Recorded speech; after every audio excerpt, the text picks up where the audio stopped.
اور ہم ہی نے تم کو ابتدا میں مٹی سے پیدا کیا، پھر تمہاری شکل و صورت بنائی، پھر فرشتوں کو حکم دیا کہ آدم کے آگے سجدہ کرو، تو سب نے سجدہ کیا لیکن ابلیس کہ وہ سجدہ کرنے والوں میں شامل نہ ہوا۔ اللہ نے فرمایا جب میں نے تجھ کو بھی حکم دیا تھا تو کس چیز نے تجھے سجدہ کرنے سے باز رکھا؟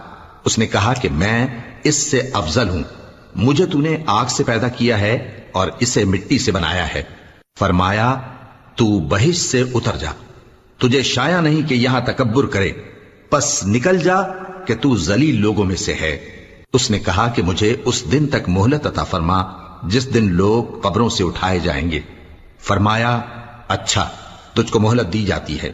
بولا کہ مجھے تو نے گمراہ کیا ہی ہے، میں بھی تیرے سیدھے رستے پر ان کو گمراہ کرنے کے لیے بیٹھوں گا، پھر ان کے آگے سے اور پیچھے سے اور دائیں سے اور بائیں سے غرض ہر طرف سے آؤں گا اور تو ان